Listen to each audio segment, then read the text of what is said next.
आज से 3000 वर्ष पहले जब लोगों के पास डायबिटिक का पहला केस आया तो लोगों ने क्या किया, उन्होंने उसे कैसे मैनेज किया। उस समय ना ही हॉस्पिटल्स थे, ना ही ब्लड टेस्ट थे, ना ही इस तरह की मेडिकल फैसिलिटीज़ थी। लोगों ने उसे कैसे ठीक किया, कैसे मैनेज करना शुरू किया। तो आज इस वीडियो में हम लोग जानेंगे about the complete history of diabetes. आज डायबिटीज़ की पूरी इतिहास को हम लोग समझेंगे।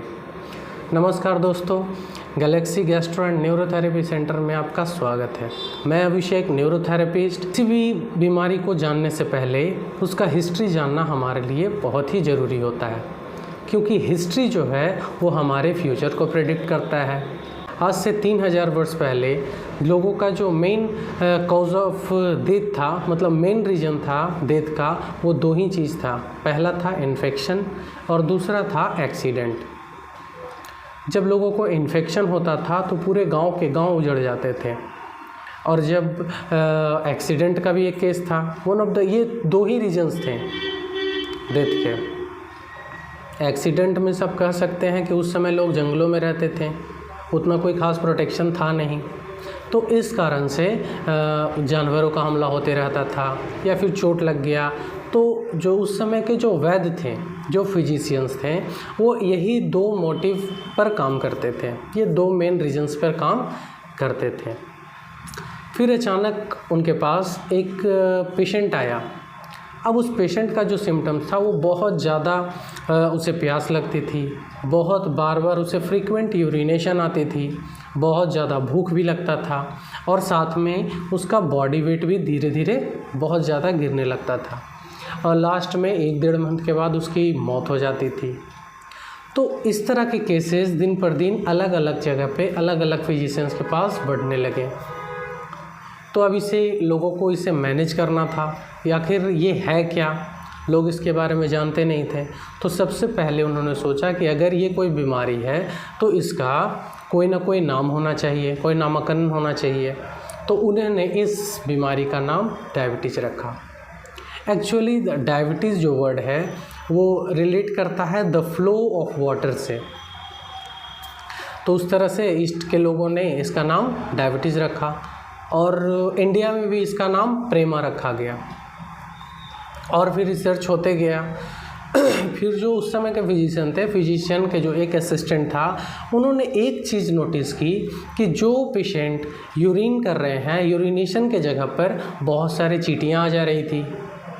ये बात फिजिशियन को जब पता चला तो उन्होंने उन पेशेंट के यूरिन का सैंपल लिया, और जब सैंपल टेस्ट किया तो उन्होंने देखा ये जो यूरिन है, इस पेशेंट का जो यूरिन है वो ऐसा लग रहा था जैसे हनी का, मतलब शहद का और पानी का एक कॉम्बिनेशन है, और साथ में जो टेस्ट भी था वो स्वीट टेस्ट था। तब से इस डायबिटीज़ का नाम डायबिटिक मेलाइटस रखा गया, और इंडिया में प्रेमा से इसका नाम चेंज करके मधुमेह के रूप में रखा गया। मधुमेह मतलब मीठा यूरिन, स्वीट यूरिन। अब लोग अलग अलग तरह की थ्योरीज दे रहे थे, अलग तरह की थेसिस दे रहे थे। कुछ लोगों का मानना था कि जो डायबिटीज़ है वो किडनी का प्रॉब्लम है, किडनी की बीमारी है। कुछ लोगों का मानना था कि ये एक डाइजेस्टिव प्रॉब्लम है, मतलब डाइजेस्टिव ऑर्गन में कोई प्रॉब्लम हुई है, उसके वजह से ये डायबिटीज़ पेशेंट को हो रही है। उनका कहना था कि जो पेशेंट खाना खा रहा है वो प्रॉपर तरीके से डाइजेस्ट नहीं हो पा रहा है, और वो बाहर एक्सक्रीट कर दे रहा है, बाहर आउट हो जा रहा है, और इसके वजह से उसका बॉडी वेट गिर रहा है, और लास्ट में उसकी मौत हो जा रही है। कुछ लोगों का ये भी कहना था कि ये ब्रेन का प्रॉब्लम है, ये ब्रेन रिलेटेड डिसऑर्डर है। मीन्स ब्रेन जो है ना ही यूरिन को कंट्रोल कर पा रहा है, ना ही थ्रस्ट को कंट्रोल कर पा रहा है, ना ही एपेटाइट को कंट्रोल कर पा रहा है, मतलब ब्रेन अनकंट्रोलेबल हो गया है। ये एक ब्रेन की बीमारी है। कुछ लोगों का तो ये भी कहना था कि ये एक तरह का अभिशाप है, मीन्स भगवान का अभिशाप दिया हुआ है। इससे हमारे जो इंटरनल ऑर्गन्स है वो पिघल रहे हैं, मेल्ट हो रहे हैं, और बाहर एक्सक्रीट कर जा रहे हैं। तो अलग अलग लोग अलग अलग तरह से थ्योरीज दे रहे थे। लेकिन कोई भी अपने इस थ्योरीज को प्रूफ नहीं कर पा रहा था। कंप्लीट जो प्रूफ होता है वो प्रूफ नहीं कर पा रहा था, और वो सबसे इम्पॉर्टेंट चीज़ था। तो लेकिन ये बीमारी जो है, अब बीमारी तो हुआ है तो इसको मैनेज करना बहुत ज़रूरी है, मैनेज तो करना ही करना है। तो लोगों ने अलग अलग तरीक़ों से इस बीमारी को मैनेज करना सीखा, किया। पहला, कुछ लोगों ने फास्टिंग से इसे मैनेज करने की कोशिश की। उन्होंने कहा कि अगर लोग फास्टिंग करें, जब तक फ्रीक्वेंट यूरिनेशन ना रुक जाए तब तक वो फास्टिंग करते रहे, और कहीं ना कहीं इसका रिज़ल्ट भी मिला। एक ईस्ट के डॉक्टर थे, 1768 में उन्होंने एक बुक पब्लिश किया। उन्होंने डायबिटीज़ को डाइट से ठीक करने की कोशिश की। उस बुक में साफ साफ लिखा हुआ है कि हम लोग डायबिटीज़ को डाइट से इरेडिकेट कर सकते हैं।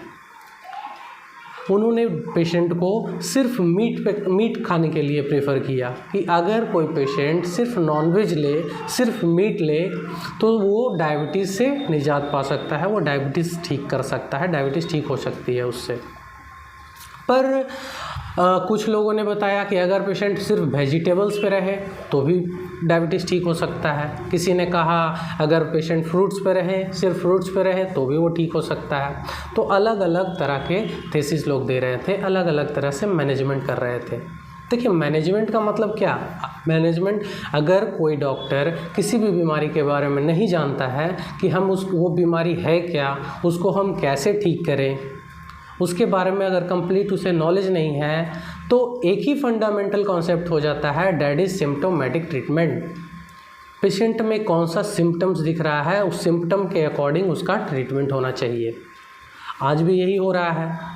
डॉक्टर आज के क्या कर रहे हैं? सिम्प्टोमेटिक ट्रीटमेंट भी कर रहे हैं। अगर डॉक्टर को नहीं समझ में आ रहा है कि ये प्रॉब्लम्स पेशेंट के साथ क्या है, they treat according to their symptoms. वो सिम्टम के अकॉर्डिंग देयर ट्रीटमेंट करते हैं। जैसे अगर मान लिया जाए पेशेंट को बुखार आ रहा है तो बुखार कम करने की दवा दे देते हैं। अगर गैस की प्रॉब्लम हो रही है तो गैस कम करने की दवा दे देते हैं। अगर पेशेंट को डायरिया हो रहा है, लूज मोशन हो रहा है, तो उसको कंट्रोल करने की दवा दे देते हैं। ये सिम्प्टोमेटिक ट्रीटमेंट उस समय भी चलन में था। अब बात आई है 1800 सन 1800 में। उस समय ह्यूमन इवोल्यूशन बहुत तेज़ी से आगे बढ़ रहा था। उस समय 1800 के बाद, सन 1800 के बाद ह्यूमन इवोल्यूशन में बहुत वृद्धि हुई। 1857 के समय जब मंगल पांडे हमारे ब्रिटिशर्स से लड़ रहे थे, तो एक तरफ हमारे जर्मन, फ्रेंच और ब्रिटिशर्स के जो साइंटिस्ट थे वो बायोकेमिस्ट्री पर काम कर रहे थे। उन्होंने खोज किया कि that food contain carbohydrate, fats and proteins. हमारे फूड्स में कार्बोहाइड्रेट होता है, फैट्स होता है और प्रोटीन्स होते हैं। Carbohydrate that convert into sugar, उन्होंने इस तरह की खोज की। हमारे ब्लड में शुगर पाया जाता है, इसकी भी रिसर्च हुई। फिर हमारा लीवर जो है वो शुगर प्रोड्यूस करता है, वो शुगर बनाता है, इसकी भी रिसर्च हुई। एक्सीडेंटली एक ऐसी भी डिस्कवरी हुई जिसने डायबिटीज़ को एक नए मोड़ पर लाकर खड़ा कर दिया। क्या हुआ कि एक बहुत ही इंटरेस्टिंग कहानी है। ये एक डॉक्टर थे, वो बायोलॉजिस्ट थे, वो साइंटिस्ट थे, वो बायोलॉजिस्ट थे। तो उनके पास एक बिल्ला था। अब वो बिल्ला बहुत ही प्यारा था। एक गली का कुत्ता था, उस बिल्ले को उसने हार्म कर दिया। लास्ट में उस बिल्ले की मौत हो गई। तो उन साइंटिस्ट को बहुत ही गुस्सा आया। उन्होंने उस कुत्ते को पकड़ा और उसका ऑपरेशन कर दिया, और ऑपरेशन करके उसका पैनक्रियाज निकाल लिया।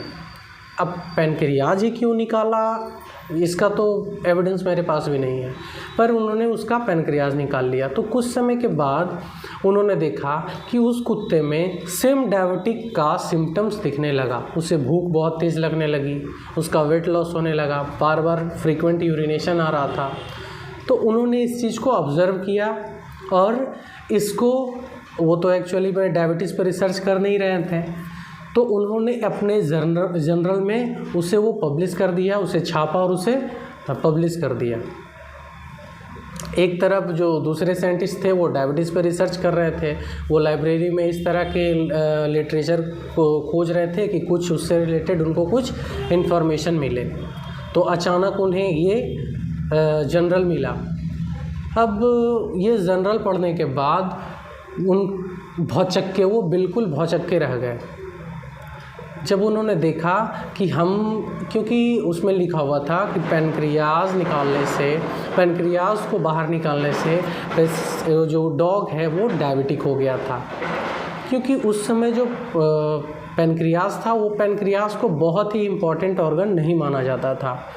जैसे हमारा गॉल ब्लैडर होता है, गॉल ब्लैडर क्या करता है, हमारे बाइल जूस को स्टोर करता है, उसी तरह से पैनक्रियाज को माना जाता था कि ये हमारा डाइजेस्टिव जूसेस हैं उसे स्टोर करता है, तो उसे बहुत ही इम्पॉर्टेंट ऑर्गन नहीं माना जाता था।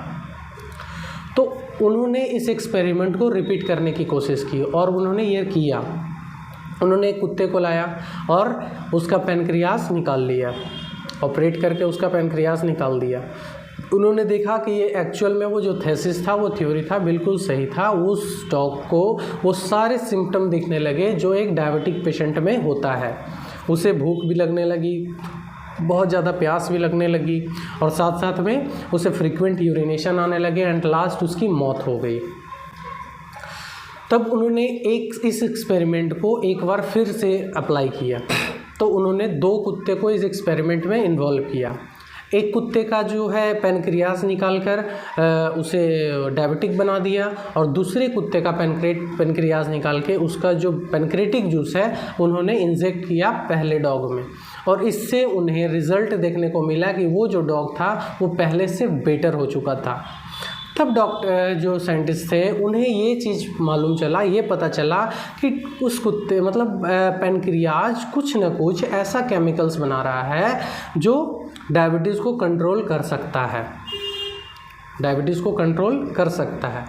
तो 1916 में एक डॉक्टर ने, एक साइंटिस्ट ने बताया कि जो वो केमिकल है जो शुगर को कंट्रोल कर रहा है, डायबिटीज़ को कंट्रोल कर रहा है, उस केमिकल का नाम इंसुलिन है। इसका मतलब अब ये जो थ्योरी है ये बहुत तेज़ी से फैला, अब लोगों के पास ये प्रूफ हो गया कि जो डायबिटीज़ है वो इंसुलिन की कमी से होती है। अब कॉज तो पता चल गया, कारण तो उन लोगों को समझ में आ गया कि डायबिटीज़ जो हो रहा है वो इंसुलिन की कमी से हो रहा है। अब उस साइंटिस्ट ने क्या किया, जो भी डायबिटिक पेशेंट थे वो कुत्ते का पैनक्रेटिक जूस निकालकर उसके बॉडी में इंजेक्ट करना शुरू किया। तो उससे शुगर लेवल तो कम होता था, लेकिन लोग एलर्जी से मर जाते थे, उन लोगों को एलर्जिक रिएक्शन हो जाता था और उस एलर्जिक रिएक्शन से वो पेशेंट डेथ हो जाता था उन पेशेंट का। तब उन्होंने सोचा ऐसा कोई आर्टिफिशियल इंसुलिन बना ले जो अगर हम पेशेंट को दें उसके लिए वो सूटेबल हो और उससे एलर्जिक रिएक्शन भी ना हो। इसका मतलब अब बीमारी का भी खोज हो गया और उसका सॉल्यूशन का भी खोज हो गया। अब उन्होंने सोचा कि अब इसका कारण भी पता चल गया कि ये क्यों हो रहा था, इंसुलिन की कमी से हो रहा था। अगर इंसुलिन का रिसर्च हो जाए, उसके अकॉर्डिंग अगर इंसुलिन भी बन जाए तो इसका मतलब वो सॉल्यूशन मिल गया, अब हम लोग डायबिटीज़ फ्री हो सकते हैं। तो ये जो था एक्सपेरिमेंट, ये जो थेसिस था बहुत दिनों तक चला, लेकिन बहुत सारे साइंटिस्ट इस चीज़ को एक्सेप्ट नहीं कर पा रहे थे, इसको एक्सेप्ट नहीं कर रहे थे। सन 1920 तक ये थ्योरी बिल्कुल पूरी तरह से चर्चित हो गया, पूरा फैल गया कि इंसुलिन की कमी से डायबिटीज़ होती है। और अगर हम इंसुलिन, एक आर्टिफिशियल इंसुलिन बना लें जो सूटेबल हो ह्यूमंस बॉडी के लिए, नॉन रिएक्टेबल हो, रिएक्शन ना हो, तो इसका मतलब हम डायबिटीज़ से फ्री हो सकते हैं। अब हम लोग ये वीडियो को ज़्यादा लंबा नहीं करेंगे, ठीक है, और हम लोग नेक्स्ट वीडियो में बताएंगे कि इसके बाद की कहानी का क्या हुआ, क्या वाकई में इंसुलिन की कमी से लोगों को डायबिटीज़ हो रही है। मेरा मिशन है डायबिटीज़ को इंडिया से बिल्कुल फ्री कर देना। आप जुड़िए हमारे साथ इस मिशन में। Thank you so much.